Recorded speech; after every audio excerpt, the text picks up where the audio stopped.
Margaret Campbell, the Duchess of Argyll, had a secret locked drawer in her home.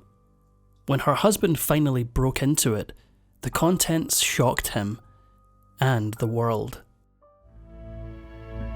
Margaret Wigham's young life set her up for her raucous adulthood. Born to a Scottish millionaire, she grew up in New York City and attended some of the most exclusive private schools in the country, alongside some of the best, brightest and wealthiest heirs and heiresses of her day. But she was seemingly drawn to scandal from a young age. By the time Margaret was 15 years old, men were already going crazy for her striking beauty. Must have been those Scottish genes. And she soon came to enjoy all the attention. In the summer of 1928, Margaret caught the eye of an older boy, the 18-year-old David Niven, who later became Hollywood actor David Niven. And speaking of Hollywood, what these two got up to was worthy of a dramatic screenplay. David Niven met Margaret while the two of them were on holiday on the Isle of Wight. It was the perfect recipe for disaster. With their parents and chaperones otherwise occupied with their own vacation, the teenagers managed to find ample time to explore their personal landscapes. Although Margaret's experiences with Niven were her first time with a man, one time in her case was very much enough. She got supremely unlucky and months later discovered she was pregnant. 1928 was a terrifying time to be an unwed mother, so Margaret took drastic action.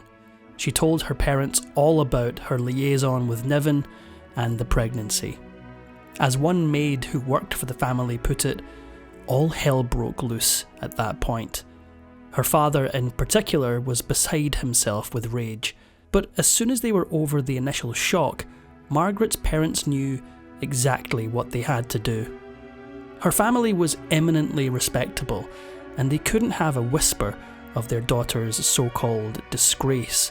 Accordingly, they packed her up and sent her to a London nursing home where attendants performed a very hush-hush operation to terminate the pregnancy. It was so secret that Margaret didn't even mention it in her memoirs published nearly 50 years later. Just 2 years after this episode, Margaret pulled a fast one on society. In 1930, her parents presented her at court as a debutante, which was basically their way of saying she was ready to mingle with men and get married. Margaret had only grown more beautiful as the years passed, and by the end of the season, the court named her their debutante of the year, and she had her pick of suitors. Unfortunately, when it came to Margaret, having so many romantic options was always going to mean trouble. Around this time, Margaret's behaviour behind the scenes sent tongues wagging. Namely, although she was ostensibly looking for marriage and stability, she sure wasn't acting like it. The beautiful girl entertained flirtations and more from high-powered men like Prince Ali Khan and daring aviator Glenn Kidston. Although Prince Ali Khan loved to shower Margaret with affection and gifts, it was Kidston who really took her fancy, even though he was the most dangerous of all. After all, the flyboy was already married and had a young toddler at home.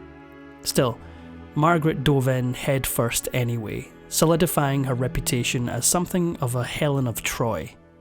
However, before this affair could do irreparable damage to Kidston's family life, disaster came knocking. In the spring of 1931, Margaret's carefree life came to an abrupt halt. That May, she got word that her lover, Glenn Kidston, had perished in a horrific plane crash. He'd been flying through a dust storm when his entire plane broke apart beneath him. Margaret was utterly devastated, but she didn't deal with her grief in the best of ways. Rebounding from a breakup is always risky, and Margaret was rebounding from a full-blown tragedy. Following Kidston's death, she got hastily engaged to Charles Greville, the uber-wealthy Earl of Warwick, and accepted the proposal of another man, the publishing heir Max Aiken, near simultaneously. And that wasn't even the most scandalous part. Instead of going for either Greville or Aiken, she dumped them both and went with another man entirely, the businessman and avid golfer Charles. What she got was a nightmare. As a teenager, Margaret had gotten pregnant all too easily. But when she tried to have children with Sweeney, it resulted in a heartbreaking 8 miscarriages. And when she did finally become pregnant for more than a few months, it somehow got worse. In late 1933, Margaret was 8 months pregnant and readying herself to give birth at last. But it wasn't meant to be. Tragically, her baby girl was stillborn. Despite this devastation, Margaret tried again, eventually having 2 children with Sweeney by 1940. But her difficulties left lasting psychological scars. Then, in 1943, everything changed once more. When she was in her late 20s, Margaret was visiting her doctor on Bond Street when she fell a whopping 40 feet down an elevator shaft in a freak accident. From that point on, nothing would be the same again. When the dust cleared, luck prevailed. Rescuers located Margaret, and miraculously she was still alive. But there were disturbing indications of what really happened. As Margaret recalled, doctors thought she must have grabbed onto the elevator cable. This is what likely saved her life, because her fingernails were torn and bloody. After 33 stitches to her head and days spent recovering, doctors allowed Margaret to go home to her family. But according to her husband, the woman who returned was not the wife he had known before. Instead, Margaret had become erratic and impulsive, with nymphomaniac tendencies. Looking back, this may have been the point it all began to unravel. To achieve. Among her conquests was a broken engagement with the Texan banker Joseph Thomas, as well as a dalliance with the curator for the Met, Theodore Rousseau. But these boys were just practice for the man she was about to meet. Soon after untangling herself from these brief encounters, Margaret met the man who would ruin her life. Ian Duncan Campbell, the dashing Scottish peer known as the Duke of Argyll, sure fit the part. With a forbidding face and a brusque manner, Campbell seemed every bit a Byronic hero, and Margaret fell head over heels. Campbell even had a crumbling abode in Inverary Castle to match his moodiness. While Margaret had been married once before when she met the Duke, he had already gone through 2 wives, and his track record was far from reassuring. He was a troubled man, traumatised from his time spent as a prisoner of war in Germany during World War II. As a result, he was a notorious drinker and gambler, and was hooked on prescription medications to boot. More than that, both of his previous wives claimed he had mistreated them. In short, Margaret should have run away. Instead, she ran right towards him. Margaret married Ian Campbell in March of 1951 and became the Duchess of Argyll in the process. On the surface, it looked like she was on top of the world.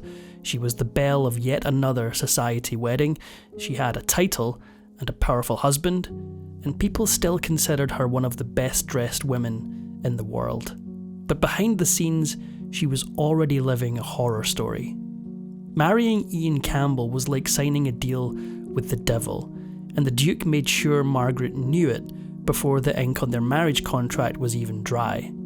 In a move he had likely pulled before, Campbell began siphoning off the money that Margaret brought into the union to restore his ancestral seat at Inverary Castle. To him, she was just a bank account.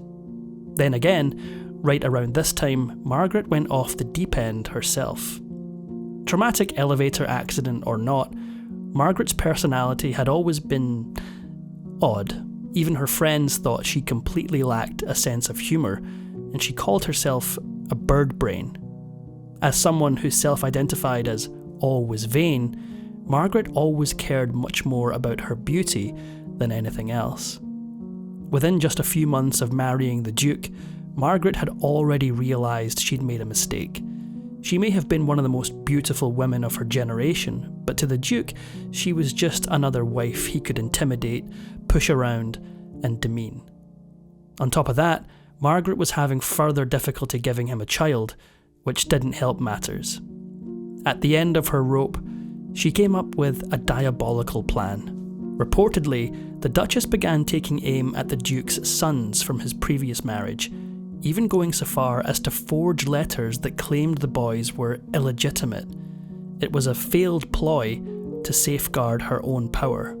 Margaret learned the hard way that money can't buy you happiness, but in some cases it can buy you a child, and that's apparently what she tried to do. Her plan? She was going to take the child in and somehow pass him off as her own, therefore making him the true, legitimate heir of the Duke. Nope, doesn't make any sense to me either, but then I've never fell 40 feet down an elevator shaft. The Duke of Argyll had always been suspicious that his wife had a roaming eye, but he'd never quite been able to prove it. So when Margaret started staying out extra late and getting more distant, the Duke committed a creepy breach of trust. He had Margaret's car wiretapped so he could know where she was all the time. Still, that wasn't quite enough for him.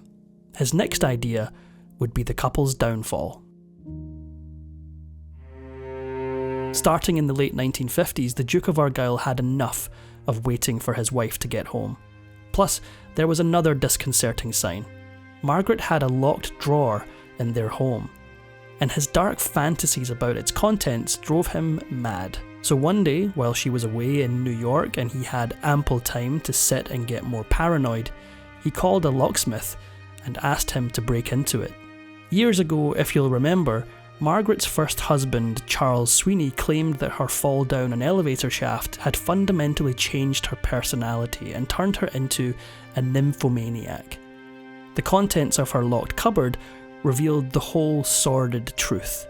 In it, among other things, was a set of extremely damning and risque Polaroid photographs.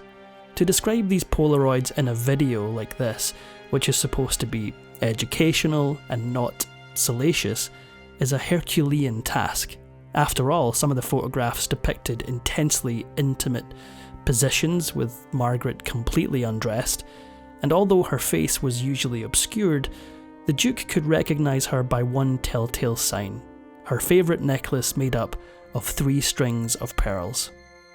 In the photographs, the Duchess of Argyll was very much not alone. Indeed, she was seen to be performing acts on men who were very much not the Duke of Argyll.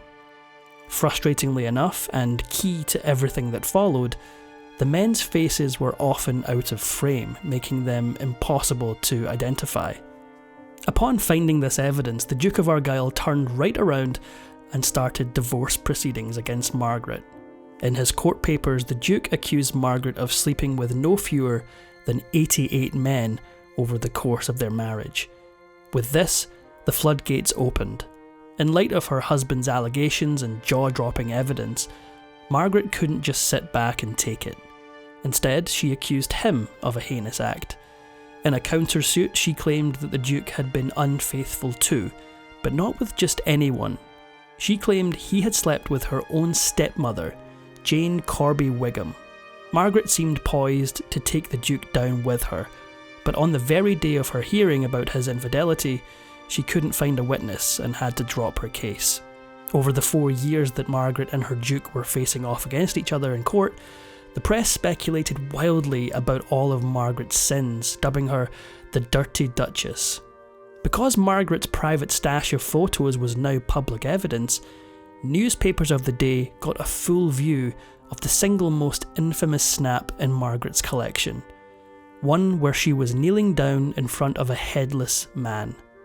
Now, he wasn't actually headless, just the photo cropped his head out. Incredibly, his identity was still a mystery after all this time, and journalists tried to guess who he might be. In doing so, they dug up even more dirt on the Duchess. With 88 possible lovers to choose from, the press had a field day hunting down the man in the picture. One man who kept popping up in Margaret's history was the Minister of Defence for Britain, Duncan Sandys, who would also go on to become Winston Churchill's son-in-law. Whether or not Sandys was the headless man, he was certainly a lover of Margaret's and offered his resignation when the scandal broke. There's still much speculation about who exactly the headless man was, but some historians believe we can put the answer to bed. According to them, the man is almost certainly Hollywood actor Douglas Fairbanks Jr., a married man at the time. Although the higher-ups managed to keep his identity hush-hush, Fairbanks' handwriting reportedly matches the writing found on the photograph. Margaret wasn't about to drag anyone else into the spotlight with her, and she stayed silent and never identified any of the men in the photos. Unfortunately for the Duchess of Argyll, Britain at the time was nowhere near progressive, and she'd landed a particularly conservative judge in Lord Wheatley, who presided over the case. So when Wheatley eventually granted the divorce, he did it with biting cruelty, sneering that she was a completely promiscuous woman and wholly immoral. It was the last nail in the coffin of Margaret's respectability. She was now a free woman, but her name was officially Mud. Sure, Margaret never divulged the names of the headless man or her other lovers, but she sure did try to cash in on her own scandal. And the way she did it was cringeworthy. She started giving paid tours of her home at 48 Upper Grosvenor Street, aka the home where her ex-husband had first found those infamous photographs. Oh, Peggy. But there was more hope to lose. Somehow, Margaret simply couldn't make her bank account match her extravagant tastes, and she eventually had to move out of her notorious home, swapping it first for the Grosvenor House Hotel, and then, at the urging of her children and her first husband Charles Sweeney, a meagre apartment building. Her last shred of dignity was circling the drain. In the late 80s, the Dirty Duchess found a new way to make some quick cash. She began appearing on television programmes, making a cameo appearance on the talk show After Dark to discuss horse racing. Midway through the After Dark broadcast, Margaret had to bail out of her commitment and walk off stage because, as she claimed, she was so very sleepy. Although the former Duchess of Argyll was well into her 70s at this point, and might be excused for an early bedtime, it did point to an overall decline in her health. By the early 90s, Margaret was no longer able to take care of herself, and her children placed her in a nursing home. And here, there would be one final tragedy for her to endure. While in the nursing home bathroom one day, Margaret had a severe fall that broke her neck. Unlike the elevator accident, this time Margaret was far too frail to survive. She died on July 25th, 1993, and was buried alongside her first husband, Charles Sweeney, who had died just 4 months earlier. Her legacy nonetheless lives on, and she remains an object of fascination. In 2022, Amazon produced a very British scandal based on her electrifying court battle with her husband. One can only assume that the Dirty Duchess would be loving the Hollywood treatment. For all that her name is synonymous with scandal, Margaret Campbell obsessed over class and often held court about the proper way to display yourself to the world. As she once put it, always a poodle, only a poodle, that and 3 strands of pearls. Together, they are absolutely the essential things in life. Well, quite. If you enjoyed this video, please give it a like and subscribe for more videos.